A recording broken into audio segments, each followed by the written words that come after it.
Good morning, humans. So, we're on our last video. I'm sure those of you with me are happy about that. We've finished our essay. We've done it. So, the last thing we've got to do, the last two things, we're going to work on this works cited page, and we're going to go ahead and fix up any grammar or spelling errors that we might have. So, before we start doing our work, I want to show you a few sites that you can use to help out when you're out there in the real world on your own. And the first one, if you want to know about MLA Works Cited at all, go ahead and look up MLA Works Cited. And I like using the site. I've been using it since I was your age. owl.purdue.edu. You can find all the information you need about how to build MLA essays. If you look on the sidebar here, you can see there are a ton of different links that goes to what you need. And we will be using today. I'll be using this to show you kind of the basics of how your works cited will be. The second one you're going to be using is called Citation Machine. There's another one that's popular with kids. It looks exactly the same as this, but Citation Machine MLA format is what we'll be using today. There's another site, like I was saying, that looks exactly like this. I forget the name of it. It's pretty popular. But either one's fine. You've just got to make sure that you're choosing not APA, but MLA format. And lastly, you're going to be adding something into your Google Chrome, and it's called Grammarly, Grammarly for Chrome. So go ahead and search that as well to help you with your essay. But let's go ahead and get started. When you work on your essay today, I told you to keep track of the quotes you put into your paper. So down here, I have the website, and up in the page, I told you just make a note of what you were doing. Of the quotes you used. So let me show you what those actually should be looking like. In the paper itself, right here, the general rule is to have the author's last name and the page number in it. You need to have the author's last name and the page number. In an essay, it will look like this. Let's see. See if we have an example here.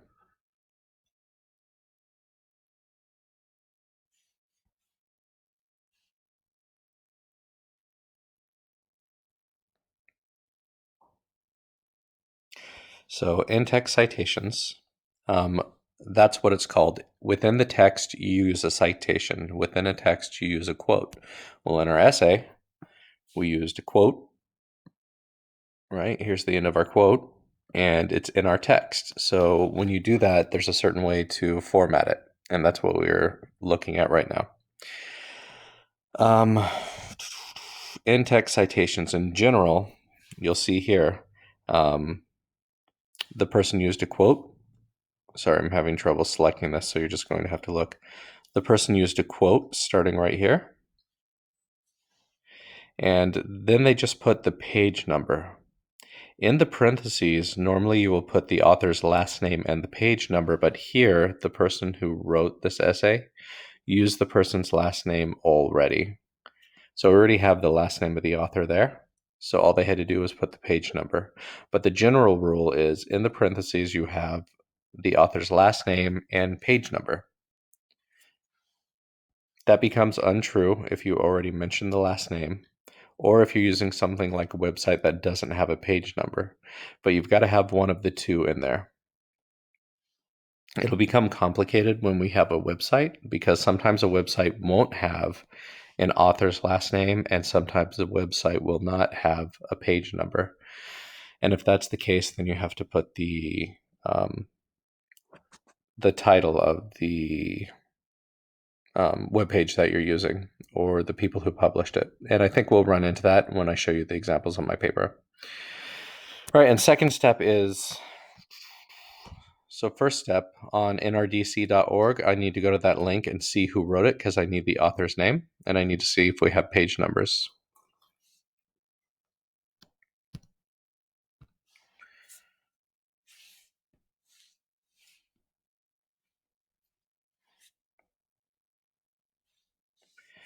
So at the very top here, I do see that we have the author's last name and when it was published. These are good information. This is good information. Her last name was Dinchek. Dinchek. So when I go back to my essay, and I don't have a page number because it was a website, in this parenthesis, I'm going to put her last name.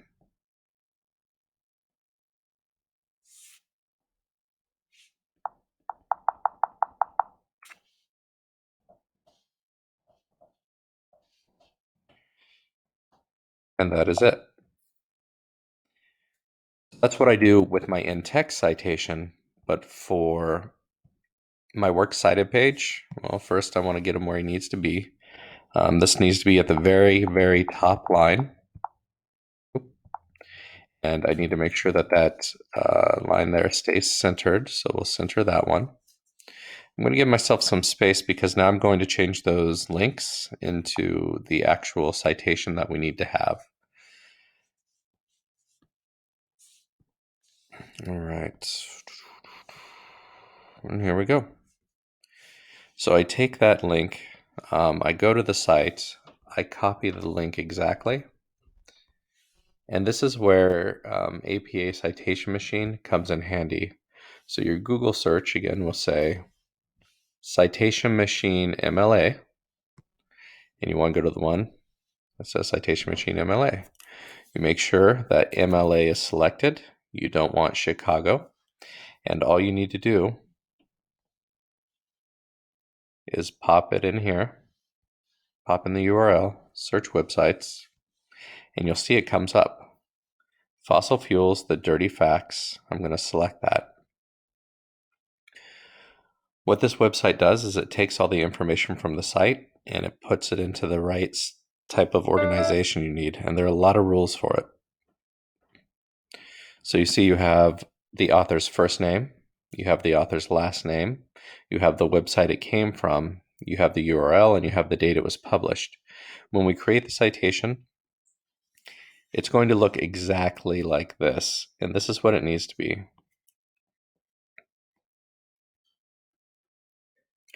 You can copy it, but I don't recommend copy pasting. What you should do instead is use the copy button on the bottom left corner.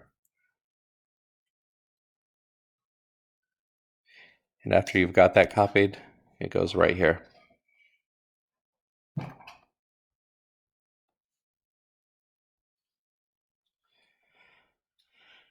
And then we've only got one more rule left for an MLA works cited page. We'll get rid of that bad boy. We don't need him anymore. The rule is that it's got to be indented in a very specific and weird way. It's called a hanging indent.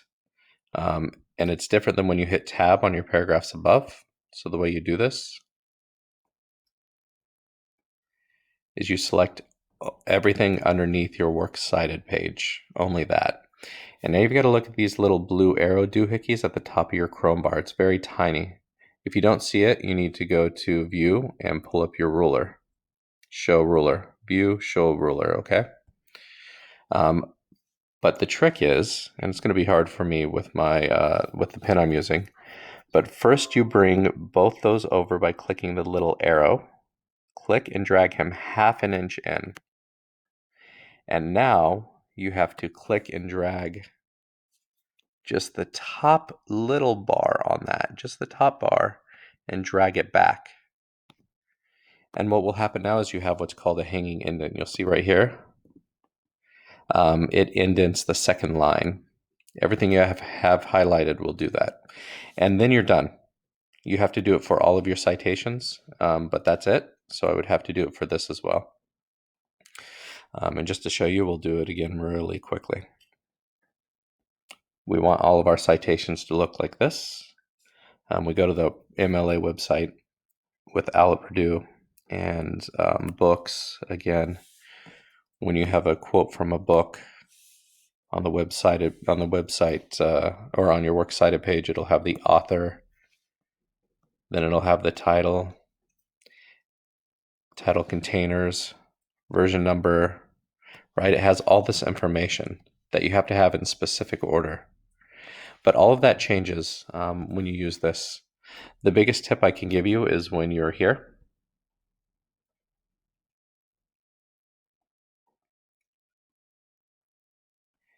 You select your page and you're looking at what they found and you say go to the final step. Hi, I'm Jay. You want to make sure that there are a lot of things that aren't blank. You want to make sure the author up here is not blank. You want to make sure the website's not blank. You want to have all the information in there that you can. And you don't always find it all. And that's okay. But you've got to find all that you can. So you need to scan that site. Let's see how my second one pops up. Maybe it will. Maybe it won't have all the info I need. After that, we'll be done with this video. All right, refresh there. Go back to my essay. I'll check out this link.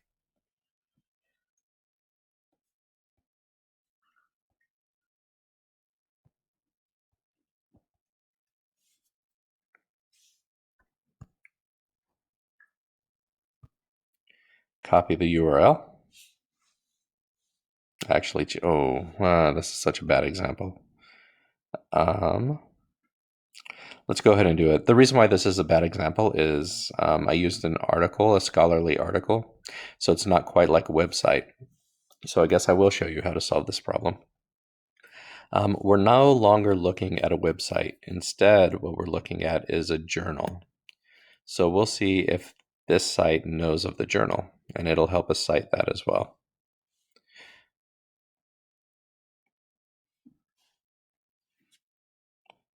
Search for articles. Oh, dude, it came up multiple times. That'll make it a lot easier for me because it will automatically format it. So I'll select that.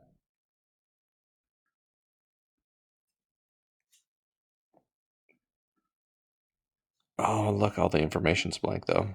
So that is not good enough. Articles can be even trickier.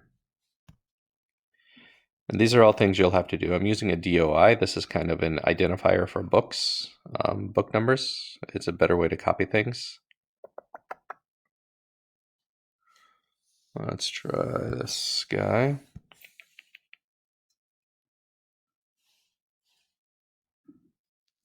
Oops. Oh, there it is.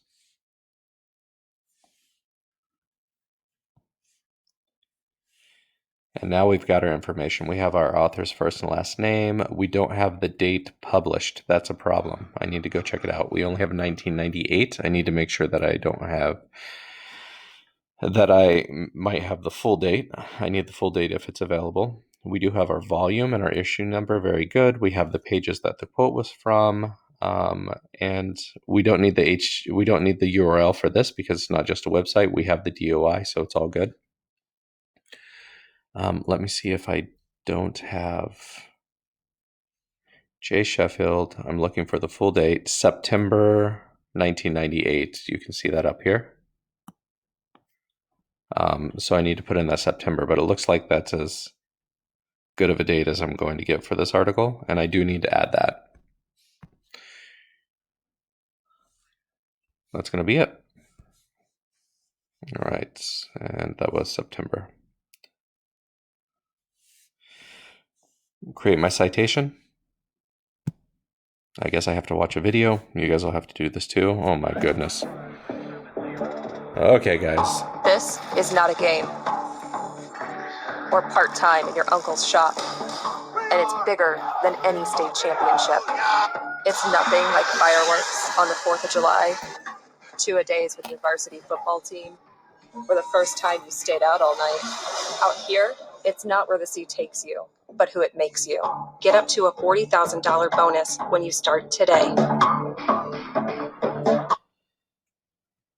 $40,000. $40,000. But here we go. We have John Sheffield. We have our second citation. We'll copy that. And we'll go back to our essay and we shall be done.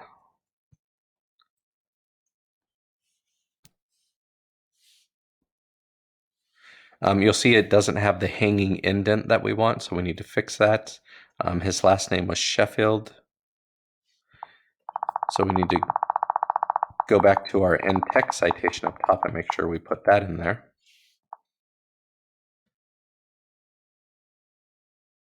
Or Sheffield, where you at, buddy?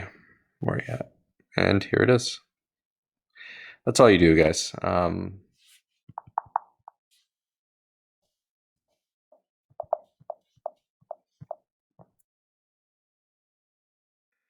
and fix the hanging indent. I will just select all.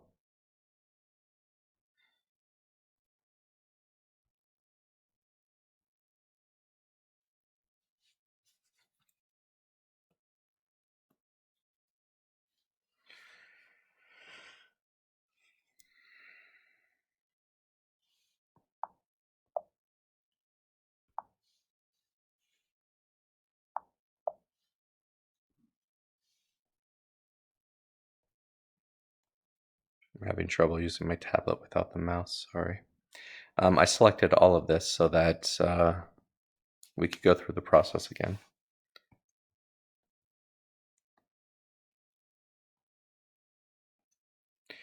This video needs more editing than anything, but I am being pretty lazy. So we grab the bottom arrow, drag it in 1/2 inch, grab the top little rectangle, drag it back 1/2 inch. And there's your hanging indents. Last little note is when we're doing this, you need to make sure they're in alphabetical order by the author's last name. So here we have D, Dinchak, and S comes after D, so it's in alphabetical order. And that will be your whole paper. Then you'll be good. Last step, go to Grammarly, download this. Use this in your adult life. Add it to Chrome. It's free. It's free. After you add the extension,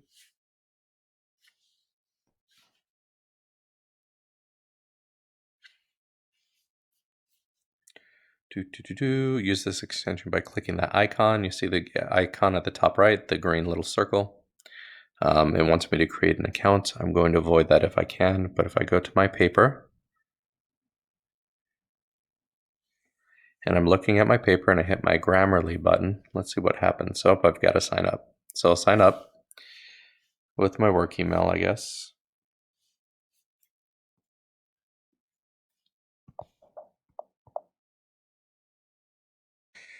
Oh, Jiku, what is my work email?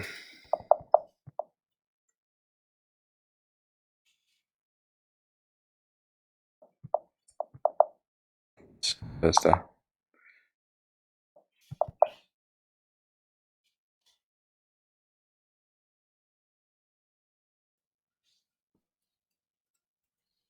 Continue with Google. Ha, there's the button. I didn't see it earlier.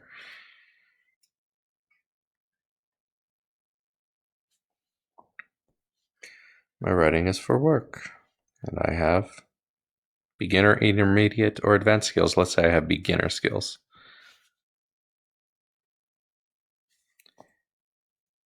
Continue to Grammarly. It's free. All right, there. We're all signed up for it. I'll skip the tour. And let's go back to my paper.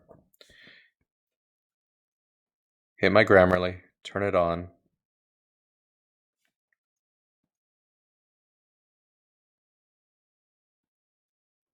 See, I made a mistake in here on purpose. Oh, it found a couple things. Let's see what else it's seeing. Click the circle at the bottom right to see more information from Grammarly. That's the author's last name, so I know that underlined red is okay. Oh, it doesn't like all my blabbity, blabbity, blobbity, blobbity, tickety, tockety. Oh, but look, see this part. There are many things that can. What's it recommending to me? Why does it not like my language? Many things can. It's suggesting not using so many words and being more concise. So it just improved my writing, and that was real improvement. There we go. That made my works cited page come down. You've always got to make sure that's on the top line of the last page. That's fixed. Use Grammarly. You can see on the side it recommends all the changes you need to make. Let's see, correctness, clarity, engagement, delivery. It didn't catch everything. I made a mistake in here on purpose, and it didn't catch it. Today's world faces growing energy demands. Right here is where I did it. The world's population continues to grow, and so does its demand energy. I left out the word for because I wanted to catch it. Maybe if I refresh, let's see.